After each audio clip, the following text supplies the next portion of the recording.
বেশ কিছুদিন আগে, না বেশ কিছুদিন বলবো না, এটা মাস 3 আগে আমার ফেসবুক পেজে একটা মেসেজ আসে যে দাদা আমি এরকম একটা ঘটনা, আমার নিজের সাথে ঘটে যাওয়া একটা ঘটনা তোমার সাথে আমি শেয়ার করতে চাই। খুব ভালো কথা, ঠিক আছে তুমি ঘটনাটা লিখে পাঠাও। এবার বেসিক্যালি অনেকেই না লিখতে চায় না, ঠিক আছে, তো তারা ভয়েস মেসেজ করে পাঠায়। তো দেখলাম যে সে আমায় রিপ্লাই করলো যে দাদা ঘটনাটা বেশ খানিকটা বড়, তো আমি লিখতে পারবো না, আমি তোমাকে ভয়েস নোট করে পাঠাচ্ছি। বললাম ঠিক আছে, খুব ভালো কথা। এই ঘটনাটা হচ্ছে আগরপাড়ার, ঠিক আছে, সোদপুর আগরপাড়া, আগরপাড়ার। তো মেয়েটা আমাকে দেখলাম একদিন পর একটা ভয়েস নোট পাঠিয়েছে, সেটা 8 থেকে 9 মিনিটের। আমি মনে মনে ভাবলাম যে এই যে বললো এত বড় একটা ঘটনা, তো অডিওটা আমি শুনলাম, শুনে আমার বেশ হালকা একটু ভয় লাগলো যে হ্যাঁ বেশ ভয় আছে, এটা করা যেতেই পারে। কিন্তু ব্যাপারটা হচ্ছে আমি রাজি হলাম না, তার কারণ মানে তখন রাজি হয়নি না, মানে তখন আমি অতটা ইন্টারেস্ট দেখানি, কারণ আমি হচ্ছে 8 থেকে 9 মিনিট, এটাকে যদিও আমায় রেকর্ডিংয়ের থ্রুতে ঘটনাটা শোনায়ও, তাহলেও গিয়ে দাঁড়াবে হয়তো হার্ডলি 15 থেকে 20 মিনিট, আর আমি এত কম লেন্থের এপিসোড বানাই না। তো ন্যাচারালি আমি তাকে রিপ্লাই করি যে ঠিক আছে আমি ভেবে দেখছি। তার সাথে আর হয়নি, করা হয়ে ওঠেনি। আবার দেখছি যে বেশ কিছু দিন বা কয়েক সপ্তাহ পর সে আবার আমার সাথে কন্ট্যাক্ট করে। বললাম হ্যাঁ হ্যাঁ হ্যাঁ আমি করবো, ঠিক আছে, মানে আমি ভুলেই যাচ্ছি, মানে ওর যে এপিসোডটা করবো আমি বলেছি, ন্যাচারালি এটা হয় না। আমি ধরো আজকে তুমি আমায় পাঠালে, তোমারটা পড়ে যদি আমার ভালো লেগে যায়, আমি আগে তোমারটা করবো, দেন আমি অন্য ঘটনায় শিফট করবো। এবার তোমারটা পড়ার সাথে সাথে আমি আরও 3-4টে ঘটনা পড়ে নিই, যেটা ভালো লাগবে আমি সেটাকেই চুজ করি। দেন ওটা করার পর, মানে একবার যদি আমি সিলেক্ট করে নিই যে হ্যাঁ আমি তোমারটা করবো, দেন তারপর আমি ওটা করার পরেই আমি অন্য ঘটনাতে শিফট করি। তো কী হলো, এরম করে করে 2-3 মাস গেল, ঠিক আছে। করতে করতে হঠাৎ করে গত সপ্তাহে আমি অফিস যাওয়ার সময় আমি আবার অডিওটা শুনি, না একবার শুনি দেখি কি ঘটনাটা আর একবার বোঝার চেষ্টা করি। তো শোনার পর আমার মনে হলো যে না একে রেকর্ডিংয়ে একবার করা যেতে পারে। তো দেন আমি ফোন করে আমি জিজ্ঞেস করলাম যে তোমার ঘটনাটা কতক্ষণের। বলছে যে দাদা আমি যদি ঘটনাটা পুরো এলাবোরেট করে বলি, আমি বললাম তো তোমাকে তো অবশ্যই এলাবোরেট করেই বলতে হবে। তো আমি যদি এলাবোরেট করে বলি তাহলে 50 মিনিট মতন হয়ে যায়, 45 মিনিট থেকে 50 মিনিট হয়ে যায়। বললাম ঠিক আছে, তাহলে আমরা এই ডেটে রেকর্ড করব। আমি না এক্সপেক্ট করিনি, বিশ্বাস করো, যে ঘটনাটা এরকম হতে পারে। একটা ক্লাস 11-এর মেয়ে, পড়াশোনা করে, স্কুল যায় এভরিডে, খুব ভালো স্কুল যায়, নর্মাল লাইফ লিড করছে। হঠাৎ করে একদিন, আর এবার মেয়েটার হ্যাবিট হচ্ছে ও দিনের বেলায় মানে সকালবেলাটাই ঘুমোয়, রাতের বেলাটা পড়ে, 2-3টে অবধি মেয়েটা রাতের বেলাটা পড়ে। তো খেলাধুলা করে এসেছে, টিভি দেখেছে, পড়তে বসেছে। ঠিক রাত্রি 11:30টার সময় বলছে যে ওর এত ঘুম পাচ্ছে যে মানে 5-6 দিন না ঘুমোলে মানুষের যে ঘুমটা পায়, ওর ওরকম হঠাৎ করে ঘুম পেতে শুরু করেছে। তুমি বিশ্বাস করবে না, ঘটনাটা শুনতে শুনতে আমার মনে একটাই প্রশ্ন এসছে যে ঘটনাটা শুরুটা হলো কোথা থেকে। প্রত্যেকটা জিনিসের পেছনে কিছু একটা রিজন থাকে, আমি কোনো রিজন খুঁজে পাইনি। লাস্টে যেটা বললো সেটা আনএক্সপেক্টেড ছিল। তো বেসিক্যালি ও আমাকে বললো যে এরকম প্রচণ্ড ঘুম পাচ্ছে। তো ওর মাকে বললো যে মা আজকে আমি আর পড়তে পারবো না, ঠিক আছে আমার ঘুম পেয়েছে। তোর মা বললো ঠিক আছে একটা দিনেরই তো ব্যাপার, ঠিক আছে আজকে ঘুমিয়ে পড়। এবার হচ্ছে রাত্রি তখন বাজে 1:30 কি 1:45, মানে মেয়েটা পরে যখন ঘুমটা ভেঙে গেছে তখন 3:30 অলরেডি বেজে গেছে। তো তার আগের ঘটনা, 1:30 কি 1:45, হঠাৎ করেই মেয়েটা ঘুমের মধ্যে দেখছে, মানে তন্দ্রাচ্ছন্ন অবস্থায় চোখ খুলে যায় না, খুলে দেখছে প্রায় 12 থেকে 15 ফুট হাইটের 5টা মানুষ ওর বিছানাটাকে ঘিরে দাঁড়িয়ে রয়েছে। প্রথম কয়েক মিনিট ওর মনে হয়েছে ওটা স্লিপিং প্যারালাইসিস, কারণ ও দেখতে পাচ্ছে বাট ও কোনোরকমভাবে মুভ করতে পারছে না, ঠিক আছে। ও দেখতে পাচ্ছে কোনোভাবে মুভ করতে পারছে না। ওর মাকে ডাকার চেষ্টা করছে, ওর গলা দিয়ে আওয়াজ বেরোচ্ছে না। ও বুঝেছে ওটা স্লিপিং প্যারালাইসিস। কিন্তু স্লিপিং প্যারালাইসিস পরে যে ঘটনাটা আমি তোমায় বলতে যাচ্ছি, এটা কোনোভাবে স্লিপিং প্যারালাইসিসে এই জিনিসটা হয় না। মেয়েটা দেখছে ফ্লোট করে না, ফ্লোট দেখবে হেঁটে আসা একরকম মোশানে হয়, কেউ যদি ফ্লোট করে তোমার দিকে এগিয়ে আসে সে তার মোশানটা আর এক রকমের হয়। ফ্লোট করে ওর দিকে ওই 5টা ফিগার এরকমভাবে গোল হয়ে পুরো বিছানাটাকে ঘিরে নিল। আচ্ছা, ঠিক আছে, দুটো ফিগার, আমি এন্টিটি বলবো না কারণ আমি শিওর নই যে ও অ্যাকচুয়ালি কাকে দেখছিল, সেটা আমি পরে আসছি। দুটো ফিগার ওর হাতের ওপর প্রেশার ক্রিয়েট করতে শুরু করলো, মানে দুজন বিছানার দু সাইড থেকে ওর দুটো হাতকে চেপে ধরেছে, দুজন দুটো পা চেপে ধরেছে, আর একজন ওর সাথে ইন্টারকোর্স করছে। সেটা মেয়েটা পুরো প্রপার ফিল করেছে। আচ্ছা, এরকমভাবে একে একে করে 5 জন সেম কাজ করেছে, এক করে। মানে মেয়েটা ওই টাইমে 5 বার সেম ফিল পেয়েছে উইদাউট কনসেন্ট, ঠিক আছে? মানে একটা মানুষ রেপড হলে যে ফিলিংসটা, সেই মেয়েটার সেই ফিলটা একই রাতের মধ্যে বারবার করে হচ্ছে। 5 জন এন্টিটি 5 বার একই সময় সেই মেয়েটাকে টর্চার করছে। ঠিক 3:25 বাজে মেয়েটার ঘুম ভেঙে যায়। যদি ওর স্লিপিং প্যারালাইসিস হতো, যদি ও স্বপ্ন দেখতো, তাহলে ওর পেটের তলা থেকে হাঁটু অবধি যন্ত্রণা থাকতো না, ঠিক আছে?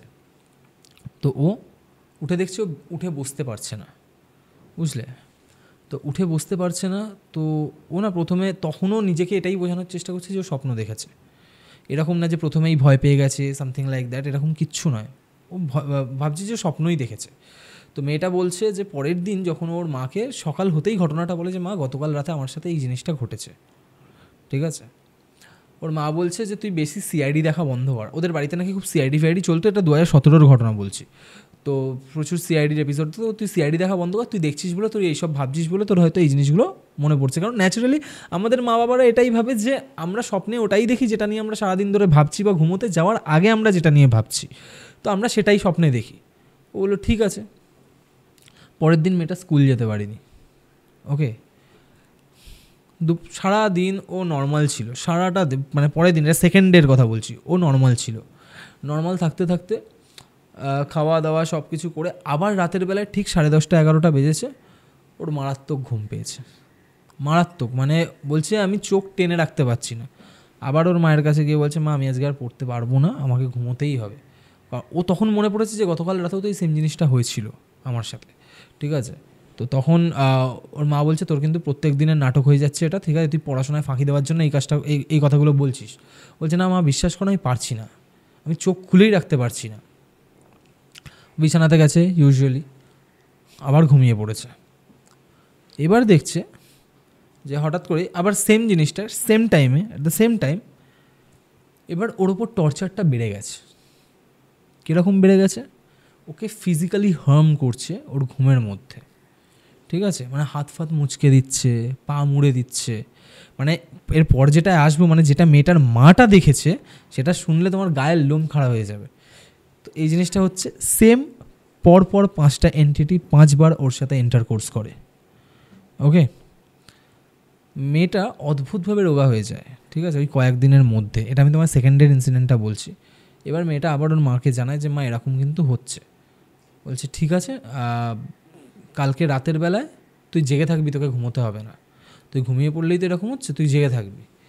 এবার বলছে ঠিক আছে, তাহলে আমরা 2জন মিলে সিনেমা দেখবো। ওর মাকে বলেছে আমরা 2জন মিলে সিনেমা দেখবো। বলছে যে ঠিক আছে। তো সিনেমা দেখতে দেখতে অনেকক্ষণ ধরে জাগিয়ে রাখার পর বলছে ও ঘুমিয়ে মানে নেতিয়ে পড়ছে বিছানায় রীতিমতো। ওর মা ওকে চড়ফড় মেরে রীতিমতো জাগিয়ে রাখছে, বাট স্টিল একটা সময়ের পর গিয়েও ঘুমিয়েই পড়েছে। এই যে ও ঘুমোতে যায়নি টাইম মতন, এই যে দেরি হয়েছে, এই দেরিটা হওয়ার জন্য ওর ওপর টর্চার আরও বেড়ে গেছে, ঠিক আছে? মানে ওরা রীতিমতন হয় না অ্যাবিউজ করে না, ওরা রীতিমতন অ্যাবিউজ করছে। মানে ওর হাত পা মুজড়ে দিচ্ছে, ঠিক আছে? মানে ও সেই পেনটা ফিল করতে পারছে মেয়েটা, ঠিক আছে? মেয়েটা বলছে ঘুমের মধ্যে, বলছে কি আমার মনে হচ্ছে যে ওর পেটের ওপর বসে ওর বুকের ওপর মারছে কেউ, ওর পেটের ওপর বসে ওর বুকের ওপর মারছে। ওই কন্ডিশানে ওর হাত দুটোকে শক্ত করে চেপে ধরে রাখা হয়েছে, ওর পা চেপে ধরে রাখা হয়েছে, আর ওকে ফোর্সফুলি ইন্টারকোর্স করা হচ্ছে, ঠিক আছে? ওর মা এবার যে জিনিসটা দেখেছে সেটা হচ্ছে ওটা ও তো মানে ফিল করছে, ও ঘুমিয়ে পড়েছে। মানে ওকে ওর মা প্রচুর জাগানোর চেষ্টা করেছে, বাট ও ঘুমিয়ে পড়েছে, স্টিল ও ঘুমিয়ে পড়েছে, ও ওটা ফিল করছে। এবার ওর মা যেটা দেখেছে সেটা হচ্ছে যে ওর বডি পুরো স্টিফ, মেয়েটা বিছানায় শুয়ে আছে, মেয়েটার বডি পুরো স্টিফ, মাথা পুরো স্ট্রেট হয়ে গেছে এরকম, ঠিক আছে? দুটো হাত শুধু মুভ করছে আর দুটো পা শুধু মুভ করছে, পুরো বডিটা স্টিফ, বিছানায় শুয়ে রয়েছে। এটা ওর মা দেখে, এটা ওর মা দেখছে। তখন ওর মায়ের ডাউট হয়েছে যে না, মেয়ে তো মিথ্যে কথা বলছে না। ওর মা কী করেছে, সাথে সাথে ওদের ঘরের সিংহাসনে গঙ্গার জল ছিল, গঙ্গার জলটা এনে ওর গায়ে ছিটিয়ে দিয়েছে। যখন ছিটিয়ে দিয়েছে, মেয়েটার ঘুমটা সাথে সাথে ভেঙে যায়, ঠিক আছে? এর সাথে সাথে মেয়েটা কান্নাকাটি শুরু করে দেয়, যেহেতু এবার ওর মাও বুঝতে পেরেছে জিনিসটা। তো পরের দিন ডিসাইড হয় যে ওর মাসির একজন চেনাশোনা অ্যাস্ট্রোলজার আছে যিনি বেহালাতে বসেন, আমার কাছে সেই অ্যাস্ট্রোলজারের নাম্বার নেই, আমি আগে থেকেই বলে দিচ্ছি, বা সেও আমাকে দেয়নি যে আমার সাথে কল রেকর্ডিংটা শেয়ার করেছে, ঠিক আছে। তো সে অ্যাস্ট্রোলজারের কাছে ওর মাসির মানে ফ্যামিলি অ্যাস্ট্রোলজার হয় না, তো তার মাসির এরকম একজন অ্যাস্ট্রোলজারের সাথে চেনাশোনা আছে। তো চেনাশোনা থাকতে ওর মা বলে যে আমি অ্যাস্ট্রোলজারের সাথে একটু কথা বলবো। বলছে যে ঠিক আছে, উনি তো এখন নেই, তো কী হয়েছে। তখন যখন ওর মা পুরো ঘটনাটা বলছে ঠিক আছে তাহলে তুই ফেলে রাখিস না, অ্যাপয়েন্টমেন্ট আমরা একটা নিয়ে নিচ্ছি। তো তখন ওরা অ্যাপয়েন্টমেন্ট নেওয়ার চেষ্টা করে, তো জানতে পারে ডক্টর 3 থেকে 4 দিন পর, অ্যাস্ট্রোলজার 3 থেকে 4 দিন পর আসবে। তো মেয়েকে তো এরমভাবে ফেলে রাখা যায় না। তো কোন যেন জায়গাটা বললো, কামারহাটির আগে, মানে তোমার যদি ওই দিক থেকে আসো, লাইক আমি তোমাকে বলছি মেয়েটার বাড়ি হচ্ছে আগরপাড়া, তা আগরপাড়া থেকে টুয়ার্ডস কামারহাটির দিকে আসতে কামারহাটির আগে একটা জায়গা আছে, কি প্রবক্তা না কিছু একটা মেয়েটা বললো এরম জায়গাটার নাম। ওই জায়গায় ওখানে একটা মসজিদ আছে, যেই মসজিদে ওরা যেতে গেছে, মেয়েটাকে নিয়ে গেছে। তো ওকে কিছু একটা হয়তো দিয়েছিল, সে মসজিদে মেয়েটার মায়ের সাথে কথা হয়েছে, বাট মেয়েটার সাথে কেউ কথা টথা বলেনি। বলেছে যে ওর ওরকম কিছু না, ওকে জল ফল দিয়েছে কিছু একটা, গোলাপ জলের সাথে কিছু একটা জল মিশিয়ে মন্ত্রফন্ত্র পড়ে, ওদের আয়াতুল কুরসি থাকে না, সেই সব পড়ে হয়তো ওই জলটা বলেছে ওকে খাওয়াতে। তো যখন সেদিন রাতের বেলার ঘটনা, রাতের বেলায় ইউজুয়ালি মেয়েটা আবার ঘুমিয়ে পড়েছে। এবার ওর মা লাইট জ্বালিয়ে ওর পাশে বসে রয়েছে। ওর মা দেখছে ঘড়িতে যখন 1:40, ওর মেয়ের কোমরটা, মানে হাতটা প্রথমে এরকম ছিল, দুটো হাত এরকম স্টিভ হয়ে রয়েছে, পা দুটো স্টিভ, ঠিক আছে, মানে শুধু পায়ের পাতা আর হাতটা এরকম, মানে কেউ যখন না দেখবে বাঁধন ছাড়ানোর চেষ্টা করে না, ঠিক ওরকম, হ্যাঁ মানে এরকম, বাট ছাড়াতে পারছে না, বডিটা পুরো স্টিভ। কোমরটা আস্তে আস্তে বিছানা থেকে উঠে যাচ্ছে, ঠিক আছে, কোনো সাপোর্ট ছাড়া, মাথা আর পা বিছানার সাথে লেগে রয়েছে, কোমরটা আস্তে আস্তে উঠে যাচ্ছে। কোমরটা যে উঠে যাচ্ছে, খানিকক্ষণ স্টে করে গেছে কোমরটা, ওকে, দিয়ে কোমরটা আপ ডাউন করছে, বুঝতে পারছো আমি কি বলছি? কোমরটা বিছানার সাথে আপ ডাউন করছে, slowly slowly slowly slowly up down করছে, ঠিক আছে। ওর মা ওটা দেখে ভয় পেয়ে যায়। ওর মা কী করে, সাথে সাথে ওই যে গোলাপ জলটা যেটা দিয়েছিল ওটা ওর গায়ে ছিটিয়ে দেয়। যখন ছিটিয়ে দেয়, দেখে মেয়েটার কোমর বিছানা থেকে এই হাইটে উঠে গেছে, টর্চার লেভেলটা আরও বেড়ে গেছে। এবার মেয়েটা যেটা ফিল করেছে সেটা হচ্ছে যে ওকে একসাথে 3জন স্পিরিট বা 3জন এন্টিটিস যেটাই ছিল ওই অত বড় বড়, ওকে রীতিমতন অ্যাবিউজ করতে করতে 3জন একসাথে ওর সাথে ইন্টারকোর্স করেছে সেদিন, ঠিক আছে। আমি বুঝতে পারিনি, এই ঘটনাটা শুনে একটা জিনিস আমি বুঝতে পারিনি যে এদের মোটিভটা কী ছিল, এদের অ্যাকচুয়াল মোটিভটা কী, যে কী কারণে একটা মেয়েকে এরকমভাবে এই যে টর্চার লেভেলটা, আমার এটা সিরিয়াসলি আমার out of my absorbing capacity, ঠিক আছে। তখন ওর মা যখন দেখছে যে গোলাপ জলটা দেওয়ার সাথে সাথে এর যে হার্মফুল লেভেলটা এতটা বেড়ে গেছে, ওর মা সাথে সাথে আবার গঙ্গার জল ছিটিয়ে দেয়, তখন মেয়ে নর্মাল। পরের দিন মেয়েটাকে নিয়ে চলে যায় বেহালাতে, অ্যাপয়েন্টমেন্ট নেওয়া ছিল, চলে যায় বেহালাতে। বেহালাতে যখন নিয়ে যায়, তার মাঝখানে মোস্ট প্রবাবলি আরও একদিন ওই ঘটনাটা ঘটেছিল, কারণ খুব সম্ভবত মেয়েটা আমাকে যা বললো 2 থেকে 3 দিন পর হয়তো বেহালাতে নিয়ে গেছিলো, তার মাঝখানে ওরকম ঘটনাটা ঘটেছিল। কারণ যখন ঘুমটা ভেঙে যাচ্ছে, ঠিক আছে, মানে ঘুমটা ভেঙে যাওয়ার পরের দিন টর্চারটা আগের দিনের থেকে অনেক বেশি হচ্ছে। আর যখন ওর যেই দিন ওর ঘুমটা ভেঙে যাচ্ছে তারপরে কিন্তু যখন ঘুমোচ্ছে ওর কোনো প্রবলেম নেই, বুঝতে পারলে, ওই টাইমটা মানে একবার যদি ছেড়ে দিচ্ছে তখন আর কোনো প্রবলেম নেই, কিন্তু যখন ধরছে তখন লিটারেলি অত্যাচার করছে মেয়েটাকে। তারপর যখন নিয়ে যায়, ওখানকার অ্যাস্ট্রোলজার দেখে বলে যে তোমাদের মেয়েকে তো বান মারা হয়েছে, আউট অফ দ্য কনটেক্সট, ঠিক আছে, তোমাদের মেয়েকে তো বান মারা হয়েছে। বলছে বান মারা হয়েছে মানে ওদের ফ্যামিলিতে এই ঘটনা, এইসব টার্ম, এইসব কথাবার্তা প্রথম। এর আগে কোনোদিন ওদেরকে কোনো জ্যোতিষী বা অ্যাস্ট্রোলজার বা তান্ত্রিকের কাছে যেতে হয়নি, আর কেউ এরকম কথা বলেও নি যে বান মারা হয়েছে বা কিছু। তো ওকে একটা মহামৃত্যুঞ্জয় কবচ দিয়েছে আর বলেছে যে এরকম কিছু রেমেডিস দিয়েছিল। তো মহামৃত্যুঞ্জয় কবচটা যখন ও পড়ে এসছে বাড়িতে আসার পর থেকেই মেয়েটা ভীষণ আইরিটেড ফিল করছে, মানে ভীষণ বিরক্ত দেখাচ্ছে। তো বলছে যে আমি এসব কবচ পড়তে পারবো না, ঠিক আছে, এমনিতেই এসব পড়ে কিছু হয় না, তুমি তো এত কিছু করছো, গোলাপ জল গায়ে দেবে না আমার, ঠিক আছে, তোমরা যত বেশি এগুলো করো আমাকে আরও বেশি টর্চার করে, আমি মনে হয় বাঁচবো না। মেয়েটা এই সমস্ত কথাবার্তা বলছে। সেদিন রাতেও ইউজুয়ালি সেম কেস, একই ঘটনা, ঠিক আছে। মানে মেয়েটা এটা ফিল করছে যে ওর আশেপাশে এসে দাঁড়িয়ে রয়েছে, কিন্তু কেউ ওকে কিছু করছে না। মহামৃত্যুঞ্জয় কবচটা ছিল, কেউ কিচ্ছু করছে না, এসে দাঁড়িয়ে রয়েছে আর সারা রাতও ঘুমোতে পারছে না। এই ঘটনার ফলে একটা এমন স্টেজে চলে গেছিলো মেয়েটা রাত হলে ঘুমোতে ভয় পেত, টায়ার্ড থাকলেও ঘুমোতে ভয় পেত, মানে যখনই ঘুমোচ্ছে ওর সাথে ওই ঘটনাটা ঘটছে। ওর মধ্যে এমন একটা আতঙ্ক চলে এসেছিলো যে ওর দিনের বেলাতেও খালি মনে হচ্ছে যে কেউ হয়তো ওই ঘরের মধ্যেও কেউ ফলো করছে। মানে ধরো আমি এখানে বসে আছি, বসে থাকতে থাকতে আমি হয়তো কন্টিনিউয়াসলি ওদিকে তাকাচ্ছি, যেন আমি ফিল করছি যে কেউ কন্টিনিউয়াসলি ওদিক থেকে আমাকে দেখছে। মেয়েটার মধ্যে এরকম একটা আতঙ্ক চলে এসেছিলো। তারপর 2 দিন যেতে না যেতে, ওই কবচ পড়ার পরে 2 দিন যেতে না যেতে ওর সাথে আবার সেম জিনিস স্টার্ট হয়, বাট এবার আরও রুথলেস, আরও বেশি নোংরাভাবে। কবচটা তখন ছিল, ঠিক আছে, আরও বেশি নোংরাভাবে। সেটা হয়তো ঘটনাটা যখন তোমরা কল রেকর্ডিংয়ে শুনবে তখন তোমরা বুঝতে পারবে। আমি হয়তো ওর মতন ডেসক্রাইব করতে পারছি না, বাট দ্য থিং ইজ যে তার 2 দিন পর ওর সাথে যেটা হয় সেটা হচ্ছে ওর মনে হচ্ছে যে ওকে বিছানা থেকে কেউ টেনে তুলে নিয়ে যাচ্ছে, ওকে। আর ওই যে 5টা এন্টিটি একসাথে অ্যাক্টিভ, 5টা এন্টিটি প্রত্যেকে একসাথে অ্যাক্টিভ সেই কাজটাতে, ঠিক আছে। ওর লিটারেলি হয়তো জীবনটা বেরিয়ে যাবে। মানে তুমি একটা নর্মাল সাধারণ মানুষের পক্ষে জিনিসটা ফিল করতে পারছো কিরকম প্যাথেটিক। তো তারপর মেয়েটা পরের দিন উঠে ওই কবচটা খুলে ফেলে দেয় যে আমি এসব পড়বো না। আলটিমেট আমাকে তো আরও বেশি কষ্ট ভোগ করতে হচ্ছে এইসব জিনিস যদি আমি ইউজ করছি। তো তারপর ওর মা ওকে নিয়ে যায় হচ্ছে কামারহাটিতে কোনো একটা মসজিদে, বড় কোনো একটা মসজিদ আছে। তো সেখানকার যে ইমাম সে বলছে খুব ভালো একজন মানুষ, ঠিক আছে। তো সে ওকে মসজিদে ঢুকতে দেয়নি, ওকে বাইরে একটা চায়ের দোকান আছে সেখানে সেই ইমাম বসেছিলেন আর উনিও মানে মেয়েটার সাথে কথা বলছেন। তো দেখে ওকে বলা হয়েছে যে ওর ওপর পিশাচ চালনা করা হয়েছে,